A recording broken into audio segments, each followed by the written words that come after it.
Hello, screenwriters, and welcome to Writing for Screens. Today's episode, Ask Me Almost Anything. The topic, Any Thoughts on Tragedy? My name is Glenn Gers, and I am the Chief Operating Everything at Writing for Screens, a channel in which I have tried to take the skills and tools and insights that I had to figure out for myself in a 25-year career writing for TV and movies, trying to take that stuff on my way out of the business, leaving it behind for those of you who are trying to find your way in or trying to find your way to do this weird art form for yourselves.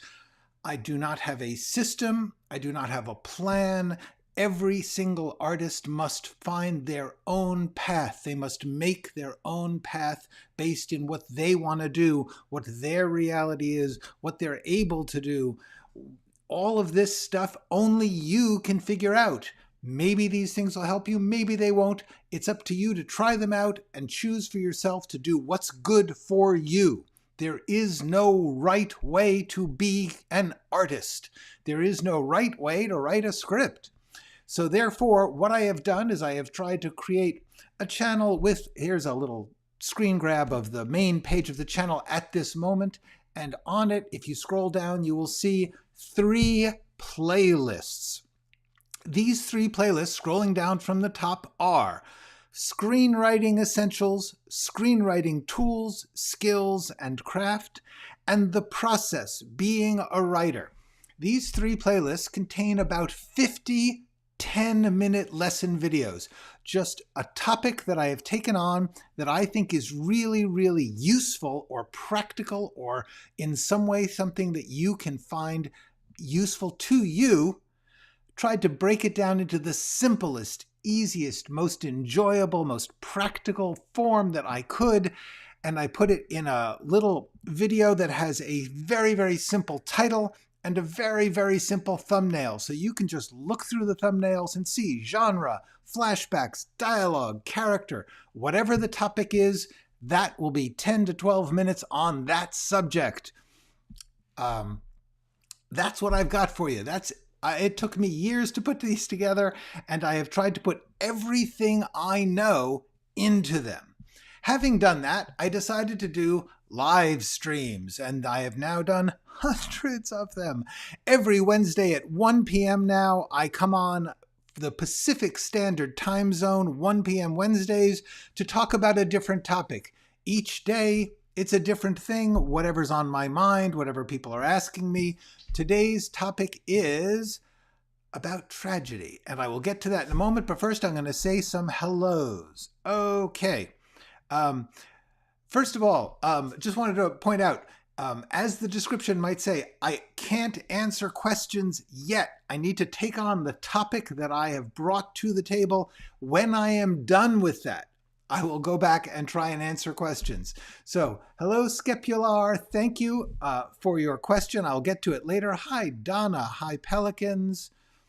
Hello, Imogen. Imogen just finished the first draft of a 1-act play. Congratulations. Excellent.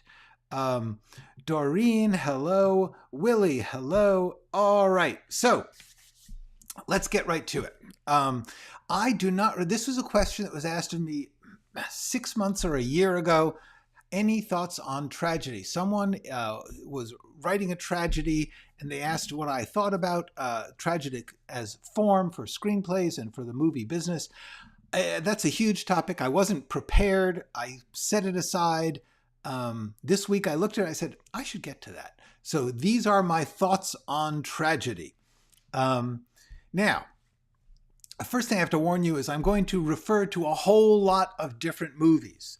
I'm really going to try and avoid spoilers. Here's a list of just some of them. 7, Star Wars, Breaking Bad, The Exorcist, Casablanca, The Big Short, They Shoot Horses, Don't They, Tar, The Godfather, Citizen Kane, No Country for Old Men, All That Jazz, Beau is Afraid, Places in the Heart, All of Us Strangers, After Sun, Oppenheimer, Uncut Gems, Good Time, A Different Man, Dream Scenario, Vertigo, Shutter Island, The Talented Mr. Ripley. The point about this is if you do not want spoilers, and I will try to avoid them, maybe you should watch this later.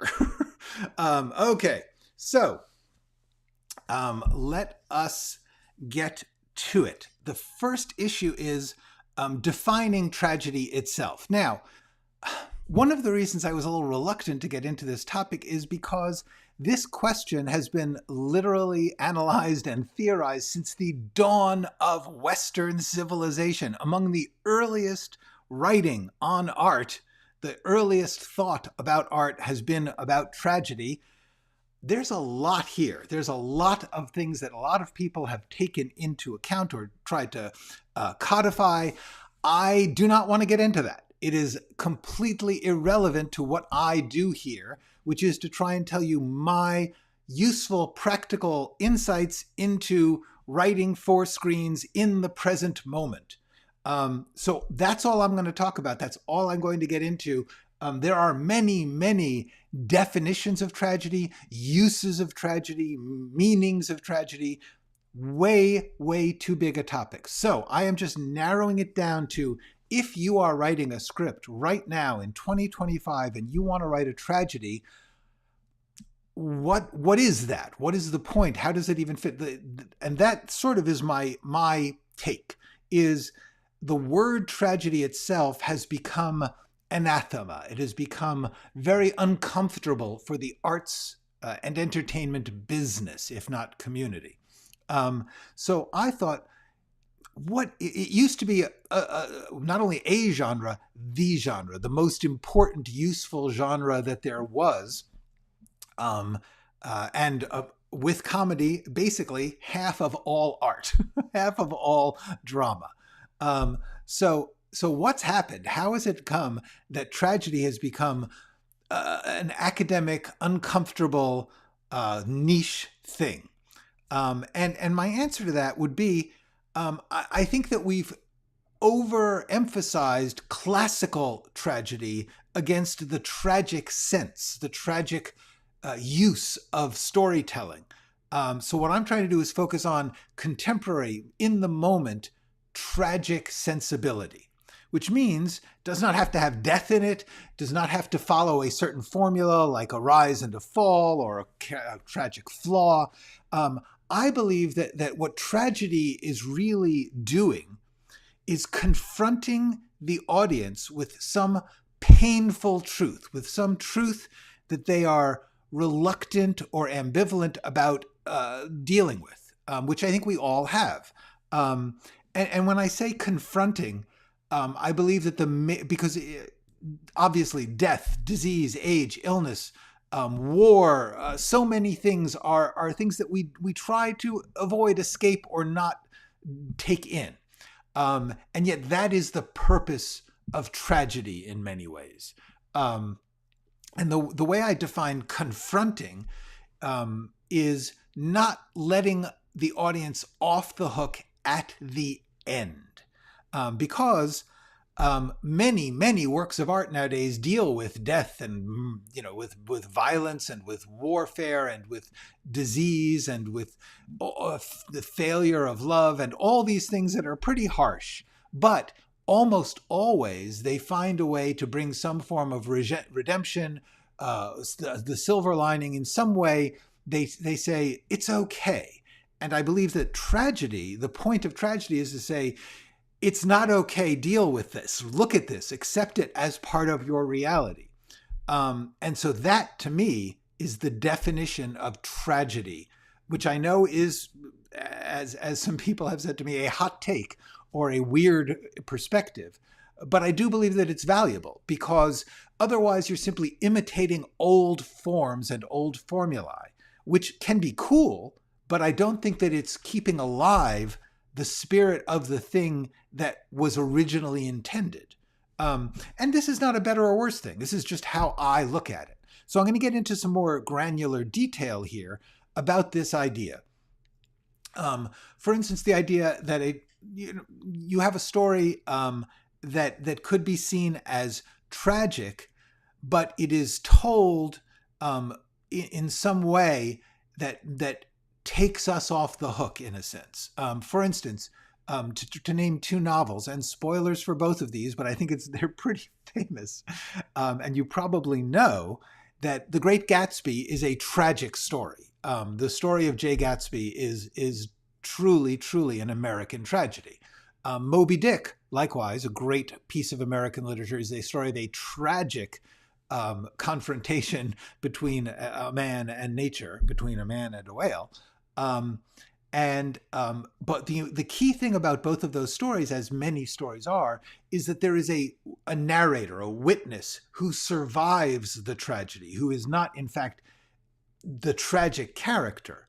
And they are our way into the tragedy. And I would say that, therefore, I don't define those entirely as tragedies. I'm not saying that they don't have tragic stories within them, but they are not what I am defining as a tragedy. The movie Seven, in many, many ways, should be looked upon as a tragedy, except I'm going to, and once again, hot take, certainly arguable, I am going to say that it's not a tragedy simply because of the last line. I'm not going to spoil the last line of Seven. For those of you who haven't seen it, and you should, it's truly a great script and a great movie. But there is, in the last line, a change of attitude, which to me takes it away from tragedy and makes it into a beautiful, beautiful drama, but not a tragedy in the sense that I'm saying, which is that it leaves you with a shattering confrontation with the darkness that it is revealing, and at the end does not say, it's okay. I say that if you are easing that confrontation at the end, and it does not matter how dark you have been up until then, even if in literally the very last line you relieve the audience of the sense of shock, of awe that is supposed to be the point of tragedy, then it's not really, really a tragedy for me. This is literally just my definition. Now, there is an argument for the narrator of The Great Gatsby or the overwhelming weight of Seven being, or the last line of Seven not counting towards a definition of tragedy. I think it does. The other thing that I think it would not be counted as tragedy would be stories in which there is a tragic sacrifice. For instance, spoiler alert for Star Wars trilogy, Darth Vader's story is a tragedy. The story as a whole, the work as a whole is not tragedy, but Vader's final redemption, I believe, undercuts the tragic story. Likewise, and this is a tricky one because you can argue it both ways, but the series Breaking Bad, which has a very dark ending in one sense, but in another sense there is a sacrifice being made. Likewise, even The Exorcist. Many, many horror movies, contemporary horror movies especially, are what I would define as tragic. The Exorcist, while a phenomenal movie, I don't believe is a tragedy because of the redemptive sacrifice at the end. And I'm really trying not to give away stuff. Okay, so what is the point of this? First of all, what is the point of defining it this way? And second of all, what is the point of tragedy? And famously, in Greek literature, there was this concept of catharsis, a Greek word, which basically essentially means an emotional confrontation and being forced by a story into a tragic, into a state of awe, of emotional shock, of recognition of something larger than us, which is something that we so instinctively deny for our own survival, that the purpose of art is to give us a safe way to ritually use that muscle, to experience that emotion, which is vital to our truthful sense of life and to our ability to live. So that's I believe that this sense of catharsis is really, really important. In other words, in order to live our daily lives, we have to deny a great deal of reality. We have to deny the imminence and inevitability of death. We have to deny the poverty of our communication, the failures of our society, so many things about life, we have to just say, I'm not going to think about that, or I'm going to find a way to put a positive spin on that. And in doing so, we make it possible to live. I would not suggest not doing that. But I would say that it is good to have some place to periodically experience that truth, because it gives you a sobering balance, a valuable perspective on reality.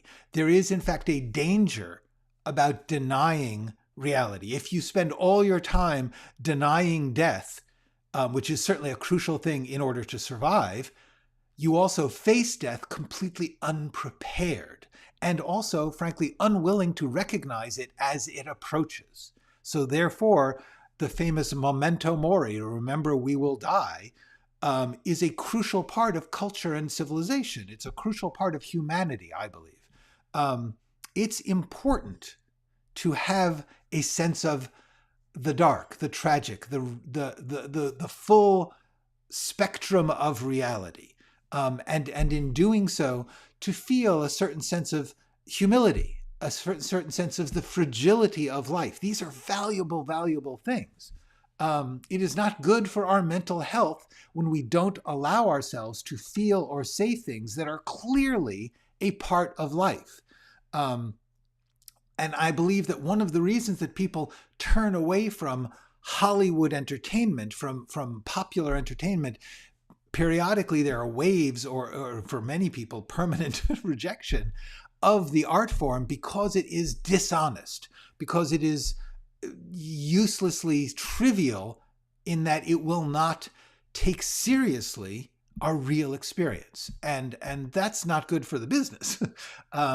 So my point here is, I think tragedy is valuable. I think that we have, particularly since the 1980s, really begun a long-term campaign in the film industry against tragedy.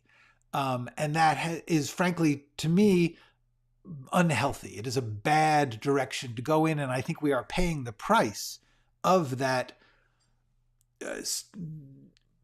cognitive dissonance, because our lives, as much as we might try to deny the truth of life, it still comes in. We're not stupid. So now, further definitions and issues, because the question was, what are my thoughts on tragedy? These are my thoughts. Sad endings are not necessarily tragedy. For instance, as I said, Gatsby, Moby Dick, The Exorcist, Casablanca. Spoiler alert, but the romance does not end with everybody happily ever after. However, it's nowhere near a tragedy.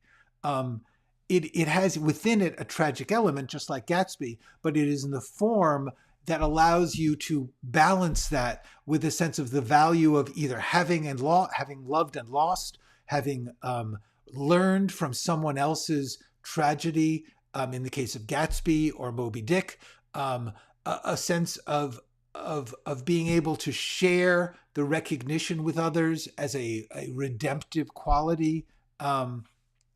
Those are things that are very, very, very valuable. I do not think that Great Gatsby or Casablanca are bad. I just think they're not tragedies. The other thing that we run into is the issue of tragedy versus moral lesson. In other words, Scarface, which has had several iterations and is a basic rise and fall of a character who does, by doing terrible things, rises to a great position, but then is destroyed by the very thing that they have used to gain their power. Likewise, Macbeth. Are those tragedies, or are they more what I call moral lessons? In other words, they are saying, this person made a bad choice. Therefore, we are going to see the consequences of a bad choice. That's not tragic. That's sad. And it's maybe tragic for that person. But what I'm saying tragedy involves is an understanding of those things in life which are inescapably human. They are shared by all of us. They are not the product of a bad choice. It is not a bad choice that makes us die. I mean, it can be in particular instances, but the issue of death is common to all of us, whether or not we make good choices. But there is also a sense that you could say making bad choices or the causes of those bad choices, hunger for power, greed, fear, those things are shared amongst all of us in different proportions. So therefore, the bad choice itself may be a tragic human truth, in which case Scarface would be seen as a tragedy. There isn't a right or wrong answer to this. My point about it is, if you are telling the story, a Scarface-esque story, in order to warn people off a bad choice, that is not tragic. It could be great. The tragic version would be to say Scarface or Macbeth or King Lear or Hamlet made choices because a part of them, which we all have, was too important to them or was too much a part of them. The other thing about tragedy I want to talk about is the idea that the cause of the tragedy is in some sense laying out a philosophical or worldview, and that therefore, for instance, there are people who would see the tragedy of Macbeth or Scarface is not that they were ruthlessly pursuing power, but that they handled it wrong. In other words, that there is a completely I don't like it, but I understand that some people have this view that that these particular sins are actually positive. In certain tragic stories, for instance, They Shoot Horses, Don't They?, which I mentioned last week as a truly, truly neglected masterpiece movie based on a novel from the 1930s. The characters are essentially destroyed by social and economic forces. In other words, there is not a tragic flaw in them. It is not a personal problem. The tragedy is a social tragedy. In other words, this is not the inevitability of death. It is the ridiculously unfair system in which these characters live, which, since it is the same system that the characters who made the movie are, and the same system as the audience is tragic in the sense that they are saying this world we live in, while it could be changed, is currently tragic. It is currently destroying people. Likewise, The Big Short, which very few people would see as a tragedy. I do. Because I believe that it is a story of several people who win financially, but in doing so are forced into a confrontation and force us into a confrontation that the financial system in which they operate, in which we all live, it sucks. It's horrifyingly unfair and catastrophic in the inevitable unfairness. In some versions of tragedy, people are being punished for breaking rules. In other words, the point of the tragedy is that there is such a thing as sin, and this gets into the moral lesson issue. But you can say that tragedy is, or hubris in the Greek version, the idea of not recognizing one's own limits, of being too ambitious or too self-centered. Often people talk about a tragic flaw. In other words, that there is built into this person a flaw, a weakness, that it's not all of us, that there may be a thing that we all have, but this person has a lot of it. And by following that weakness, that causes their tragedy. These are all different philosophical bases which make the tragedies that they would produce different. So what I'm saying is, when you look at a tragedy, you are also having to ask yourself, what is the thing that caused this tragedy? And that in itself is a philosophical statement. It is a statement about how you view life. So those are things that are things you must decide for yourself when you try to make a tragedy. When you try to write a tragedy, you have to decide, what is it that you feel is tragic in the sense that it is in some way inescapable or built into people or a thing that we should fear and therefore confront. These are all different versions of this same issue of tragedy is trying to take something that we would rather not look at, that we are instinctively shy away from, and tries to artistically bring us to a point where we can accept seeing it. That, to me, is tragedy. As such, not all tragedies have to end in death. There are certain formulae, cliches of tragedy, which I believe are old-fashioned, and that, in fact, I would say that Tar, the movie about the abusive female conductor, is in fact a tragedy. I would say that The Godfather Part 1, and in fact the entire trilogy, but especially Part 1, actually Part 3 too, these are all tragedies. And I believe the Godfather trilogy is a series of tragedies, or one continuous building tragedy for Michael. Certainly there's many other people who don't look at it that way, but I believe that these are stories in which Michael does not die. Spoiler. There is certainly death involved, but the tragedy is the loss of family, the loss of connection with other humans, the corruption of the soul. Citizen Kane does not end with the character's death. It actually begins with the character's death. The tragedy is actually the loss of knowledge, the unknowability of other people. It's a story about a reporter trying to understand this famous person who just died, and it ends with a vision of never being able to truly understand another person. That is the tragedy of Citizen Kane. So these are tragedies which do not end in death. The punishment or the final tragedy does not have to be death. It can be isolation. It can be the inability to love or to maintain communication. Nor, I believe, does a tragedy have to be somber. It doesn't have to be dark or sad. All That Jazz is a fabulous musical tragedy. Beau is Afraid is a horror comedy tragedy. There's a movie called Places in the Heart, which is a beautiful, beautiful, loving drama about this woman who is a widow who must make her way in the Depression when her husband is killed, and the family of choice she assembles.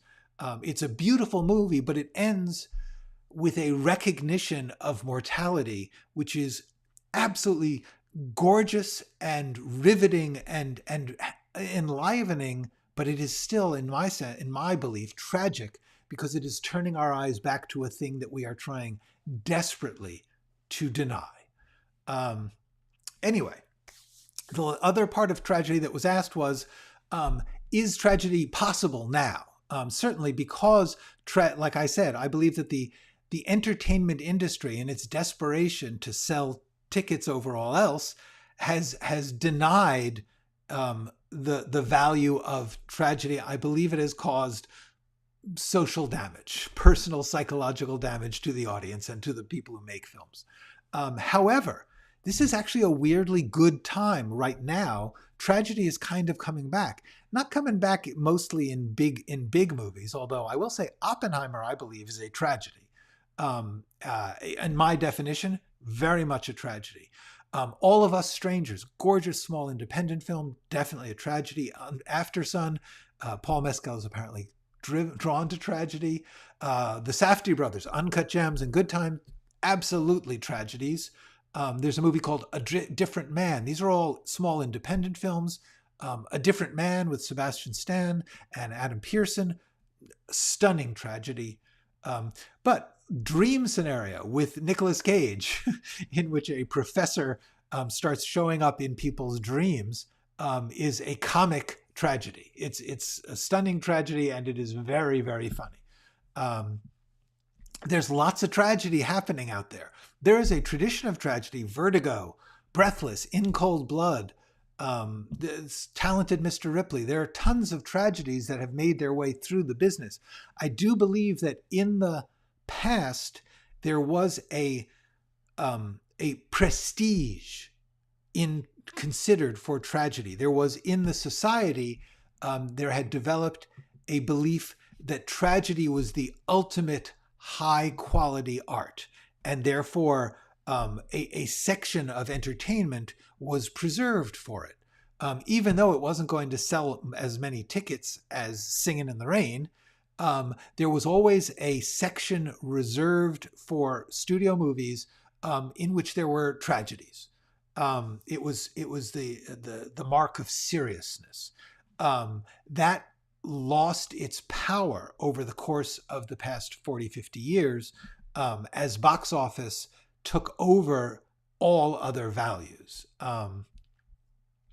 Anyway, so I would say that the other place that I believe tragedy actually is sort of alive and well is in the horror genre, which for a long time always turned away from tragedy. Horror usually would end with some redeeming escape or consolation. But starting in with low budget horror, things like the first Invasion of the Body Snatchers or Texas Chainsaw, there was a certain sense of the dark ending, which has now become very, very common. And I believe that in that sense, horror has taken on, frankly, reluctantly, and I suspect carelessly, this sense of confronting people with darkness. I believe that they are doing it mainly for the kick, for the attempt to get more tickets sold by being contrary or outrageous. Film noir for a long time was the tragic outlet for the entertainment industry. What was called crime stories of things going wrong for people in their lives, often turned out to have a tragic sense. So those are my sense is that there will always be a place for tragedy because we truly need it psychologically. I believe that people need tragedy, and so they find it even when the business is so relentlessly trying to pretend it doesn't exist because they fear that it will hurt their bottom line. So those are my thoughts on tragedy. And as such, I can now turn to the many, many questions that you guys are asking. I am very excited to do so. I'm going to go back to the beginning and start there, which means Skepular, who's asked a lot of questions, so I'm not sure I can answer all of them. What's the biggest creative risk you took that paid off? This is tricky because what's your definition of paid off? Paid off financially?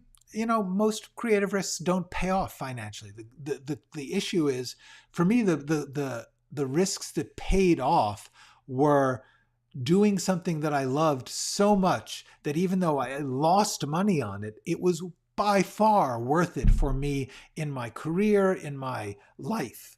And therefore Disfigured would certainly be the top one.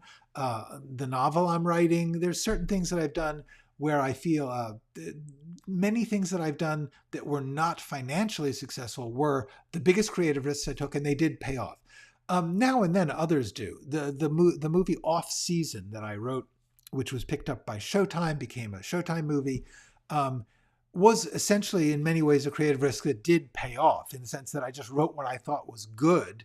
And unlike most of the times I write what I think is good, it actually got made. Usually the things I write that I think are good get beloved by people in the business, but they can't get their act together to actually get it made because it's a creative risk. Okay. So Donna, hello. Pelicans, hello. Skepular, what elements do you consider essential for a tragedy to resonate with modern audiences? That's what I just said. That's why I said it. My belief is that the essential element of tragedy is the refusal to look away, especially at the very end, to refuse to soften or mitigate or make okay a dark thing that we would like not to confront, but that which is true. I would say that one of the main things that I believe is essential to tragedy is that, at least for the people who made it, and ideally for the audience, it's true. You're not just saying, oh, that's bad, it's scary, it's awful, but to say this is true. We don't like to admit it, but this is true, which is why I include The Big Short, because I believe that The Big Short is tragically forcing us to look at, in a brilliant comedy way, a terrible feature of our current society. Okay. Skepular asks, how do you approach writing the point of no return moment in a tragic story? I don't, because I don't believe that, I don't pay much attention to the point of no return or any number of other formulae that I think are important. I'm not sure even what the point of no return would be, because in many ways, to me, the point of no return is when the story starts. In other words, whatever the beginning of the story in which somebody commits to trying to accomplish or do something, which is the point of the story, whatever that is, that's kind of the point of no return for me. I mean, once they start on that journey, I'm assuming they're not going to quit. Very few good movies are made about someone who starts on a journey and halfway through quits and does something else for the other half. So therefore, I'm not sure what the point of no return is, and whatever it is, I'm not a big fan.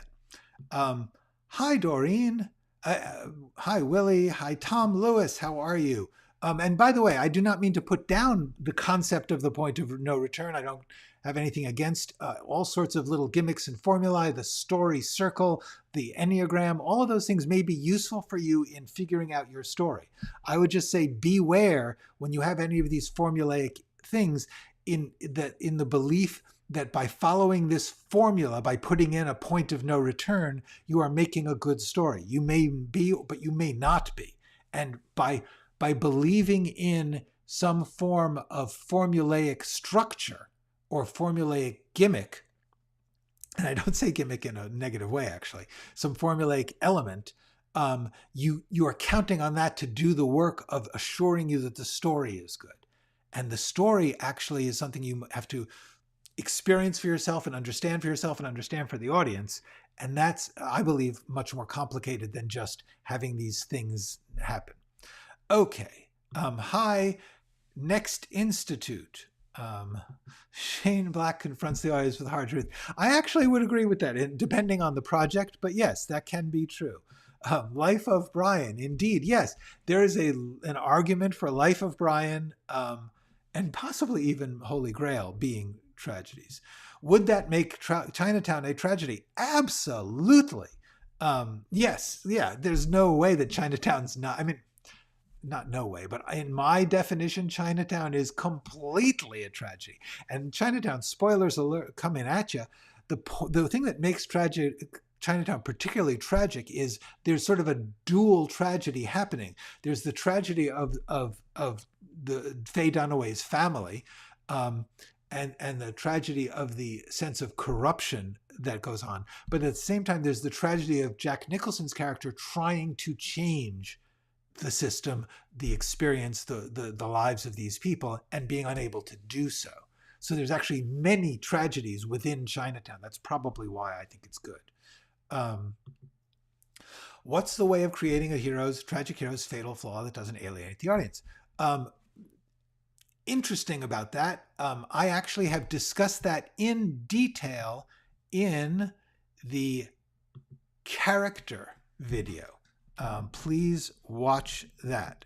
I will put a link to that down in the description about 10-15 minutes after we're done here. But I believe that I list a whole series of ways that you can deal with character flaws. I'm not going to say character tragic flaw because I'm not sure that I believe in such a thing. But if you do want to have a tragic flaw, it still would work out the same as making a flaw not offensive or alienating.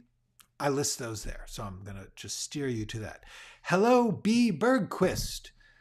B. Bergquist loves my channel. Looks forward to my book. Thank you. Question. For those beginning with 0 industry contracts, do you recommend any particular screenplay contests? I am ignorant. I am ignorant about contests. I will say be wary of contests because many of them lie. They lie about what they will get you. Any contest that you enter and do well in is good for you because you can put it on your resume or your cover letter to say, hey, I was in the top 25% of this contest, or I won this contest, or I got third runner-up in this contest. All of those things suggest that at least something you wrote was impressive or exciting to at least some people who read scripts for a living. And in that way, any contest of any kind is good. Likewise, festivals. There's a value to being able to say I was accepted at this festival, even if it's the smallest, weirdest, most obscure little festival. Being able to say I was in a festival, it suggests that your project is at least watchable. If you can say I got through this contest, you're suggesting that your writing is at least readable.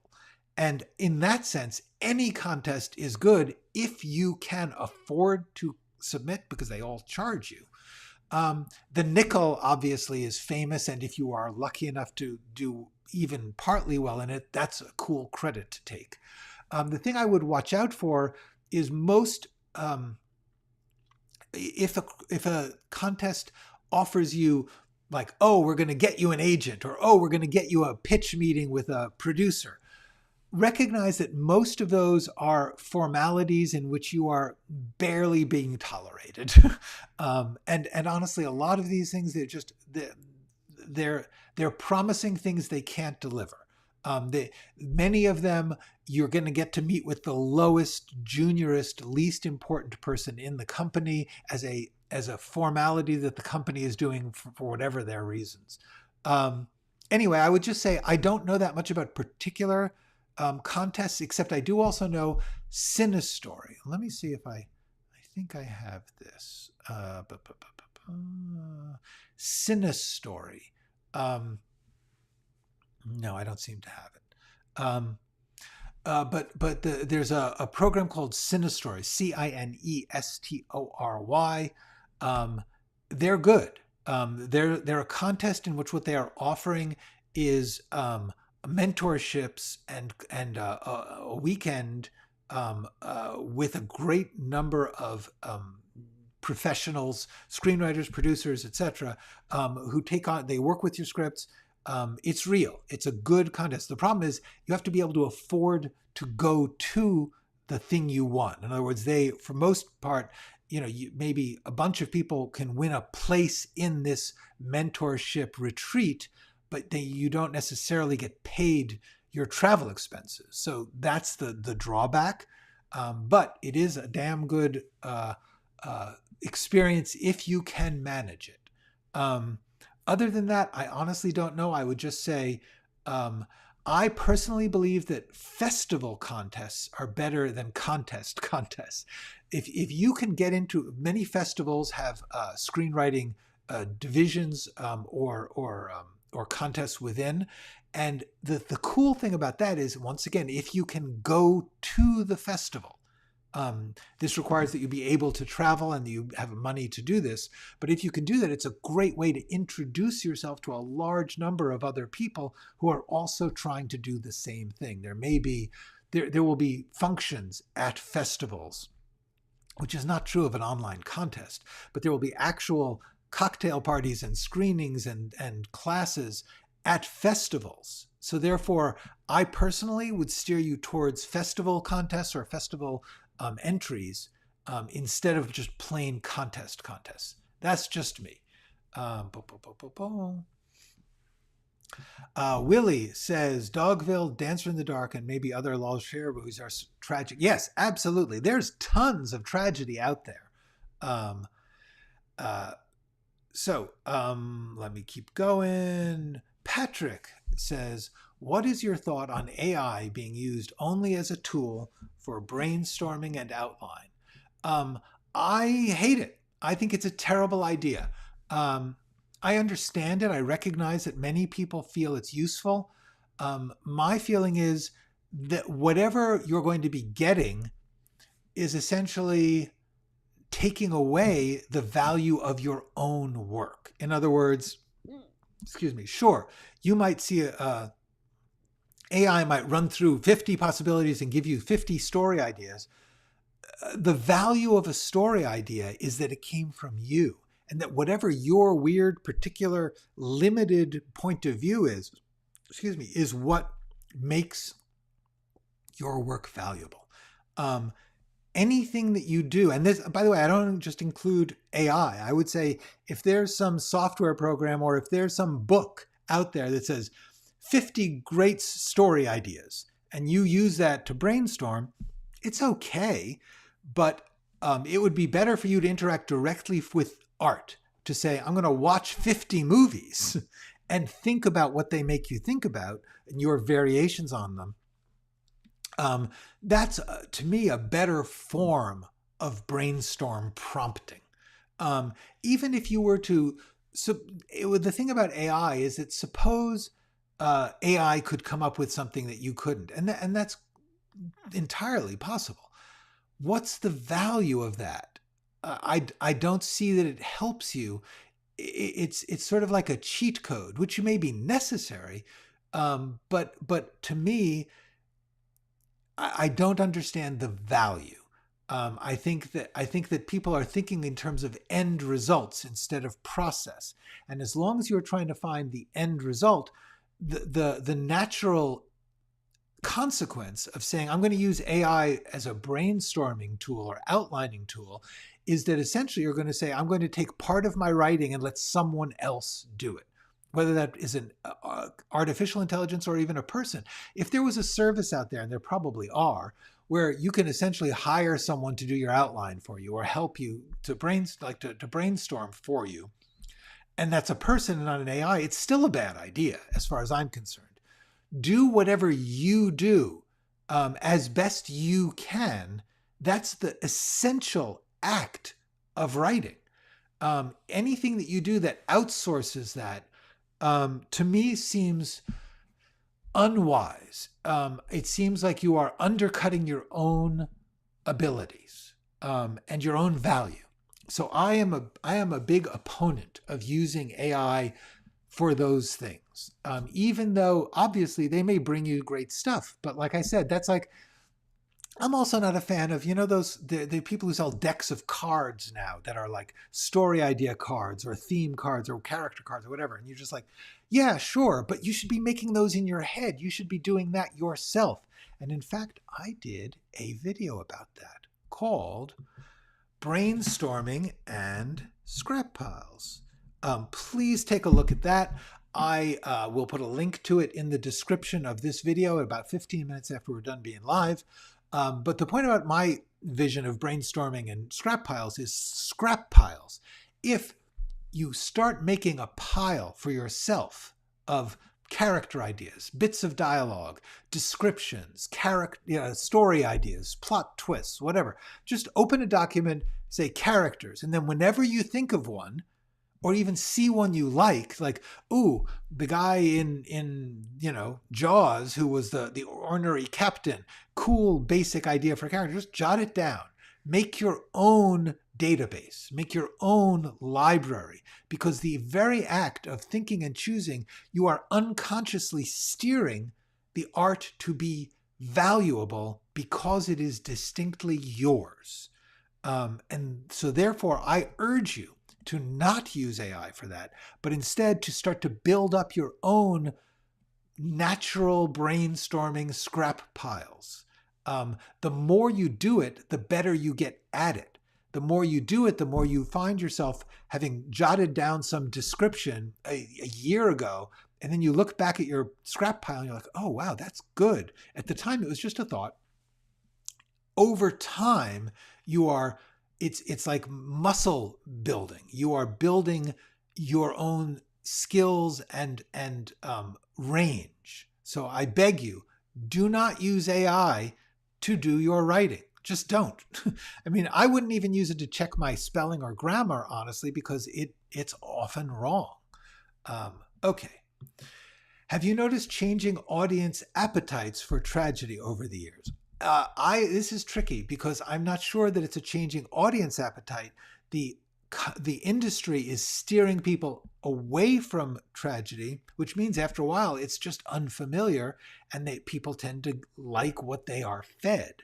So this is the algorithmic problem again, AI, the belief that if people click on something or like something or pay to see something, we should give them more and more of that until that's all there is. That's a terrible understanding of humanity and art. It just sucks.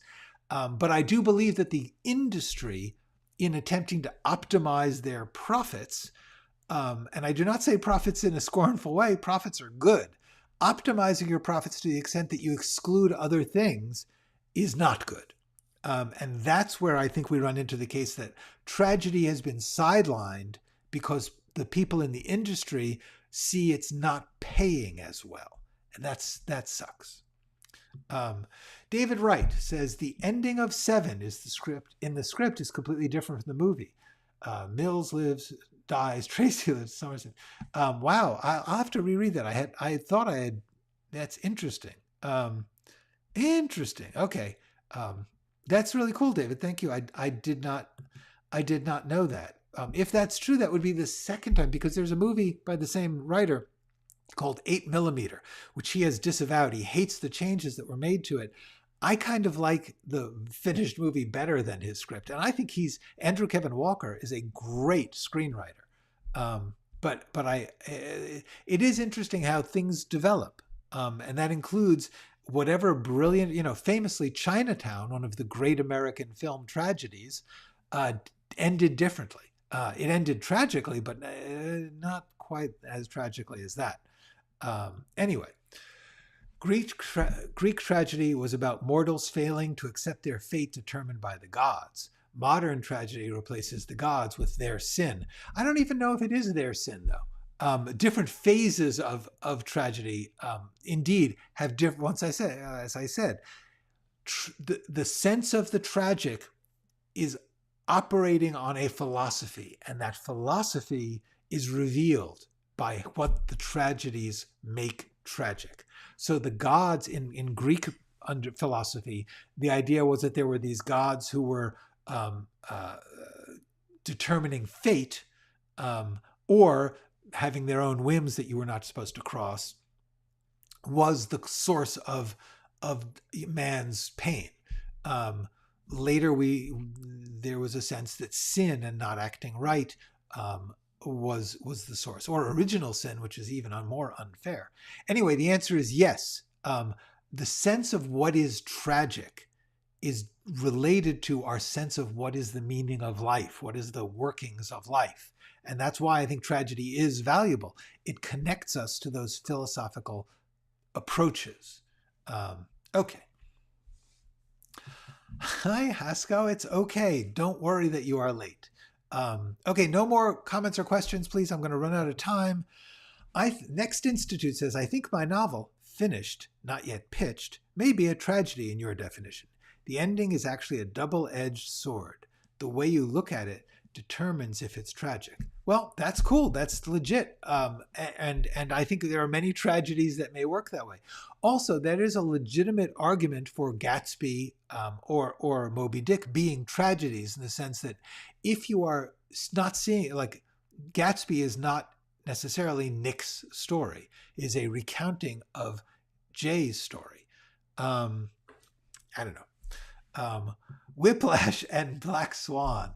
The genius is realized, but it's sour to get there. Yes, actually, very, very fair, especially Whiplash. Whiplash is a very complicated, Big Short-ish tragedy, in the sense that getting what you want may be the worst thing that can happen to you, or the most destructive thing to you. I agree. Great call. Got distracted with stuff, Steed says. Sorry I'm late. How is everyone? Seem to be okay. Thank you for asking. Battle Royale can be seen as a tragedy. Yeah, fair. A lot of queer material is traumatic based on tragedy. Yes, I completely agree. Which sadly is why I don't watch it. I write queer material, but the world is already on fire. I don't want more tragedy in my life. Legit, I am not going to say that everything should be tragedy or that tragedy is better. I am saying that the exclusion of tragedy as a part of the cultural landscape is not good. It should be part, and this goes back to my concept of a contest versus library. I believe that there should be a place for tragedy. I don't believe you should be required to have it, nor do I believe that we should say whatever is biggest or best should be the thing that determines what is happening. There should be an availability of different things. Happy rom-coms that distract us from tragedy and tragedy. Both should exist, in my estimation. The next step to tragedy is redemption, if taken. That's what's interesting, is that many tragic work is saying there is no redemption. That's not something you necessarily want to live by, but it's a good thing to be reminded of the possibility that not everything turns out okay. Anyway, Haskell agrees with Steed and doesn't necessarily want that much tragedy in their life. But then I'm thinking, am I taking away the opportunity of catharsis? Am I taking away from my storytelling? Exactly. You have to decide what kind of catharsis or what kind of story you are trying to accomplish in this particular case. Some artists, they're just never going to get into tragedy. Others, they need to. It should be an authentic choice, and it should be an available choice. That's my point. Okay. Steed says, I understand a lot of people find comfort in the reality of it all, but honestly, I'm based in the UK and they just passed a truly evil law that will get people killed. I'm very sorry about that. All over the world, I am absolutely not saying that we need to. First of all, I do not believe that art should necessarily always be socially relevant. Much of tragedy is about transcending the current events issues for the larger personal, the larger human issues, the things that are tragic in all of life. However, there is also just like tragic shit happening in our world every day, and there is a legitimate argument that we don't need to have that put in our face. There's also an argument that sometimes that makes people change, makes people act. So I am not advocating for tragedy being more important or better or central. I'm arguing for the possibility that tragedy should be on the table as an option. Steed does not need catharsis, needs a story of hope. That is absolutely legit. I do not in any way suggest that stories of hope or redemption or some kind of silver lining to a terrible thing are not very valuable. They are absolutely great. I like them too. Akshat Jha, hello. It's nice to have you here. Steve's saying, it doesn't mean I don't have drama and real things happening. Yeah, drama is different from tragedy. Absolutely. Just the conclusion of the story. There's no reason to exist. I don't really want to put that into the world. But now we get into the existential question, which is, I don't believe that tragedy is saying there's no reason to exist. I believe that tragedy is saying, like the existentialist philosophy, if we can recognize the fragility and limits of our existence, we can live more authentically and more urgently and more vividly because we know it is tragically fragile, that we are not going to live forever, so we better live now, that our choices matter. Those are things that you can take from tragedy that you sometimes can't take from other forms, because tragedy is the one saying, seriously, get on living. So anyway, Steed says he knows of several people who have had their stories stolen because of contests. I am sorry to hear that. I cannot say authentically. The question of stories being stolen is a very tricky one, especially with the volume of art being made now. Back in the 17th century, how many storytellers were there? How many stories had there been? Now we have got to the point where there are so many millions of people telling stories. There is a very, very strong potential for coincidental invention. There's also the very legitimate argument that a story can't be owned. The expression of a story can be owned, but the story of a person getting lost and finding their way home may be too vague. It's tricky. Okay.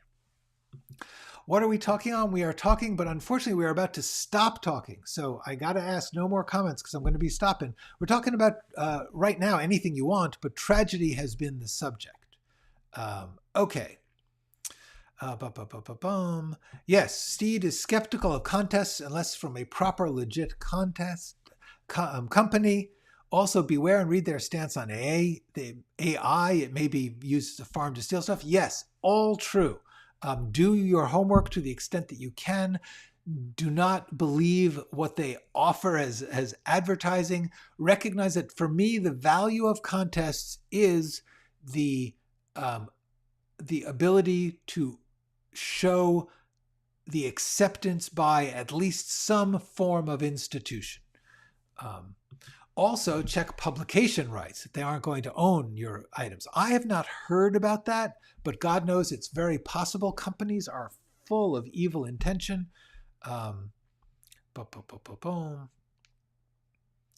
Also, Steed has pointed out, and this is a good point, don't forget that every time you use AI, you are using a massive amount of water and power in order to power those computers, and that is truly, truly a bad thing. It is harmful. Okay. Yes, Steed is saying something that I agree with. I would rather have a bad idea that was mine than a good idea from AI. And I would not even say just from AI. A bad idea that's yours is more valuable than a good idea from anyone, including a great teacher or a writing group or whatever it is. Try to find in your own library, which you should be constantly feeding with great art or terrible art, whatever, but feeding with art and with experience of life and with interest in the world, and then let your ideas come out of that.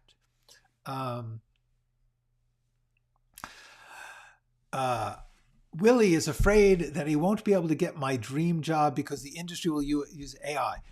Fair fear, absolutely real. I would say, yeah, AI is bad.